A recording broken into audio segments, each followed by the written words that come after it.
Hey folks, Randy Newberg here. I hope you're having a wonderful day. We're coming up on all these state tag deadlines if you're interested in hunting out west. We usually do these mostly for the traveling non-resident because you understand what the rules are in your own state. So we try to give you information if you're interested in hunting other states. Today, our good friends at Go Hunt have suggested, hey, you ought to do a video about Oregon.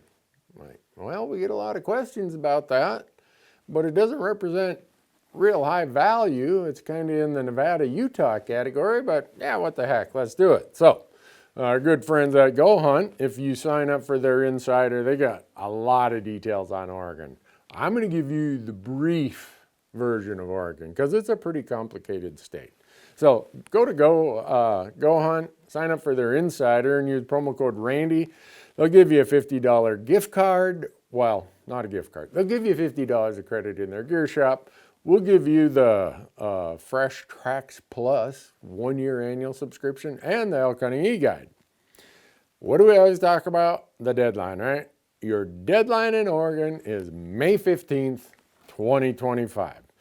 Go out to the website, sign up. You got to establish an account there. So they do everything online, and may as well just, if you're thinking of Oregon, go do that before the website gets all plugged up on May 15th. So there's a lot of species that you can apply for in Oregon. For deer, they have 3 subspecies. They got mule deer, Columbia blacktail, and Columbia whitetail. For elk, they have Rocky Mountain elk and Roosevelt elk. And for sheep, they have Rocky Mountain bighorn and California bighorn. And some of you will say, Randy, they're the same thing. You're right, they kind of are the same thing, but some states like Nevada and Oregon, they treat them as separate subspecies. You can also apply for pronghorn, for black bear, and mountain goat. Now, when we get into this draw, maybe let me go through the fees first of all. For deer, elk, and pronghorn, those are in the every year category, I'll call it. Mountain goat and bighorn sheep are in the once in a lifetime category. So maybe it'll be easier if I start with the once in a lifetime because it's really easy. There is no point system for mountain goat or the bighorn sheep, whether it's Rockies or California bighorn. And the price is the same for goat and for bighorn sheep, $1,500. $13.50, 1513.50. That's a chunk of money. So the quota for the what they call their once in a lifetime species is non-residents will get no less than 5% and no more than 10%. We'll be somewhere in between there. Now, when we get to the limited entry species for any of the deer, elk, or pronghorn, they have a hybrid preference point system there, unlike the once in a lifetime that has no point system. And then they have a different non-resident quota for each of those 3. So I'm going to walk through them. For deer, non-residents get 5%. Elk non-residents get 5%. And the price for deer is $443.50. For elk is $588, and for pronghorn is $395.50. Now, this is why I tell you to go hunt if you want more detail on Oregon. Non-residents who go with an outfitter, that's a transaction that can happen before the draw, and if so, the non-resident clients of these outfitters can take up to 2.5% out of the 5%. So up to half of the deer tags, 2.5% out of 5% can go to those non-resident outfitted clients. 2.5% of the 5%, or not of, out of the 5%, so half of the non-resident allocation for elk can go to those non-resident outfitted clients. So you'll see some quotas or some species and some hunt codes where the non-guided non-resident doesn't even have a tag. So anyhow, I just want to summarize this real quick. For the limited entry draws of deer, elk, and pronghorn, they have a hybrid preference point system. And there's different percentages allocated to us. For the once in a lifetime species of mountain goat and bighorn sheep, we're going to get somewhere between 5% and 10%. So hopefully that gets you started. Now in Oregon, like many other states, you have to buy a $172 non-resident, non-refundable hunting license just to apply. And that's where the tightwad accountant in me says, wait a second, this is a pretty heavy upfront cost just to buy some raffle tickets here. And raffle tickets where the odds are really stacked against me, because we're going to go into the draw of how that, what I called a hybrid preference point draw works. So you're looking at $172 and then $8 per species that you apply for. So if you apply for, let's see, deer, elk, pronghorn, sheep, and goat, 5. That's 40 extra bucks, plus your $172 license, $212 to apply for those 4 species. And then I'm going to walk through this point system. You're going to realize that unless you've been in the point system for, I think Oregon's had a point system for a little over 30 years now, your odds get really, really bad really quickly. So, much like Wyoming, Oregon has a hybrid preference point system. Preference points, we all know, he or she with the most points is the one who gets the tag. And then they work down from the highest to the lowest point totals. 75% of all tags are allocated under this preference point system. So 75% go by preference, 25% go in a random draw.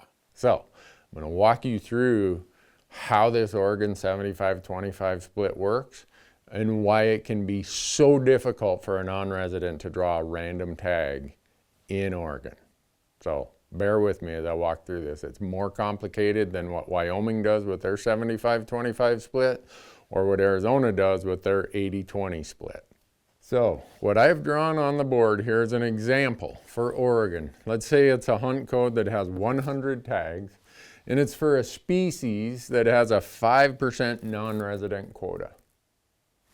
Well, 75% of the tags are going to be based on preference points.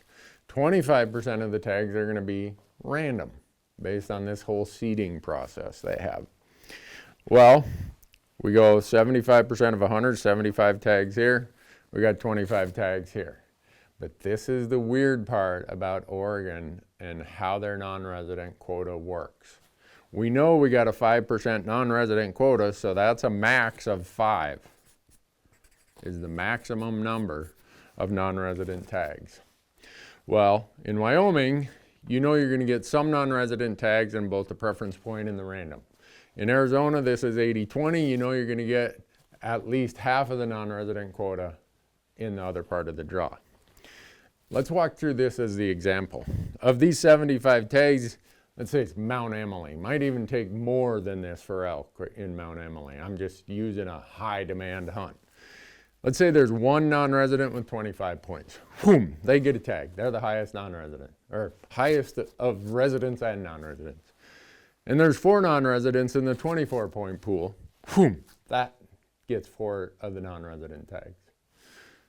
Now, the non-residents with 23, 22 or below, they get nothing because we met our non-resident quota right here.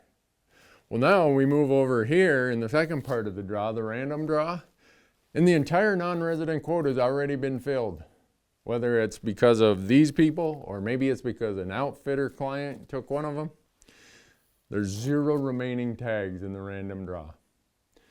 That's why you have to go hunt and see in their draw odds how many of the hunt codes have a 0% random opportunity for non-residents.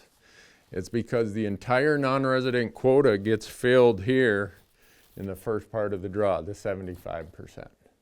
And it leaves 0 tags, 0 non-resident tags over here in the random draw.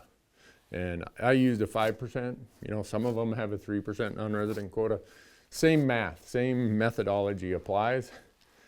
Just know that your odds of drawing a random tag in a hunt code in Oregon is really, really difficult unless there's just a ton of tags or it's a low demand hunt. Wish it was different, but that's why Oregon ends up lower on everybody's list. Your first choice application, your first choice is what they look at. They do every person's first choice, and then if there's any tags left over, they go and look at second choices. Well, for us as non-residents, we don't got to worry about ever getting a second or a choice other than our first choice. The other thing you're going to see in Oregon is they have this thing called premium tags, where most units for each species, you can apply for a premium tag. And what that is it's a tag that's kind of like, some states call them super tags. Idaho, Montana, Wyoming, we all call them super tags. They give away very few of them. They're specific to that one unit, and it's usually one of the high demand units. And they have longer seasons. I think most of them run from August 1st to the end of the year. And these are all done purely on a random draw. So that's another option that you can apply for. And then we always get this question, well, based on the odds, based on the upfront costs, is it worth applying in Oregon? And that always comes down to, well, it depends. And I lean towards the fact that you're probably not, it's not going to make your priority list unless you have a big amount of budget to throw at multiple states. Oregon's going to end up down there lower because of that upfront cost, and because where I explained how low the percentage allocation is for non-residents. They just don't issue a lot of non-resident tags. And then the other part is the outfitted non-residents can jump in and take some of those tags before we even get in the draw. So there are a few over-the-counter hunts for deer. So if you did incur that $172 cost for that license, maybe that'd be a way for you to recoup some of that investment, because say you lived in Washington or California or Nevada, you live somewhere close to Oregon, and you said, I'm going to go do an over-the-counter deer hunt there. So that might be a possibility. Does Oregon allow party applications? Yes, it does. Well, for deer, elk, and pronghorn, not for sheep or goat. They don't put a limit on how big of a party you can make up. So you could have 20 people in your party. Probably not. No, I don't know anyone who's ever had that big of a party, but just know that if there's 4 people in your party and when they get to your number, there's only 2 or 3 tags left, none of you get a tag. They have to have enough tags to fill the entire party. So if you are going to do a party app, keep it small. They round up if it's 0.51 or higher. They round down if it's 0.5 or lower.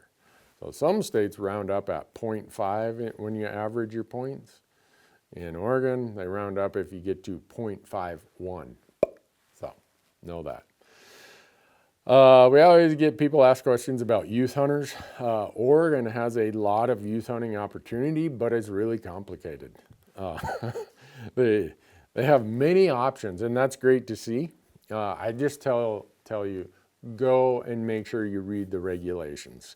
As a general rule, except for the exception I'm going to tell you, youth applicants have to have had hunter education and turn 12 by the start of their hunt. They can start building points at age 9. So even though they might not be able to get a tag, they can start building points, which is interesting. Then they have this other thing called the Special Mentored Youth Season, where a tag can be donated for or to a youth hunter age 9 to 15, and so long as they hunt with a mentor, and I think it's got to be the mentor who donated the tag has to be there. I'm not sure on that, but they have to hunt with a mentor. And if they are in that 9 to 15 age bracket, they're exempted from having to pass hunter education, which I read that a bunch of times. I'm like, is that for real? So a lot of people, and we get this so often, and it very seldom applies, but since we get the question all the time, I always address it, is I lucked out, I got too many tags, can I return one? Well, in Oregon, you don't really return a tag. It's kind of like Idaho. You don't return one, you just don't accept it. So if you drew and you all of a sudden found out, oh man, I can't make this work. As long as you haven't bought your tag, you're kind of just rejecting it. You're not getting your points back or anything like that, but you're not having to pay for a tag, because after the draw is when you go and buy your tag.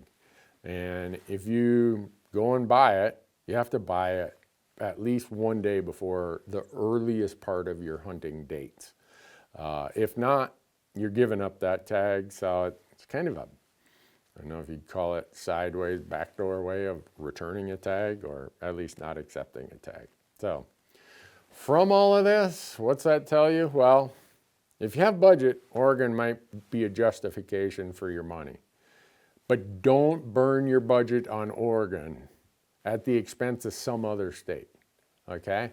Make those states where you have a reasonable chance and you're gonna build some points and you can see some midterm option available to you before you start throwing money at Oregon. Now, if you have the money, right? Yeah, sure, go do Oregon. But when I look at, you've heard me always say the intersection, the value is where there's an intersection of price and opportunity / quality. Well, Oregon has a pretty high price and the quality / opportunity for non-residents is pretty low. So that puts it pretty low on the value curve for me. So, hey, like I said, this was really brief. Go Hunt has way more than what I just gave you. Go there, use promo code Randy. They'll put the $50 in your gear shop. We'll give you a year to Fresh Tracks Plus the elk hunting e-guide. Don't miss the deadline of May 15th. Oregon's kind of interesting. If you do miss the deadline, you can go and buy a point later in the year. They have a point purchase window from July 1st to November 30th, but you will have missed the draw. So you aren't in the running for any of those random tags, but you could kind of make up for a lost opportunity if you needed to. So anyhow, there you have it. May 15th is where you got to go if you want to start either building points or applying in Oregon. And if you do and you end up not getting a tag, there are some, well, archery over-the-counter elk for Roosevelt's. There's quite a few over-the-counter Columbia black-tailed deer hunt. So you might be able to get some more use out of that money if you do apply in Oregon. Good luck.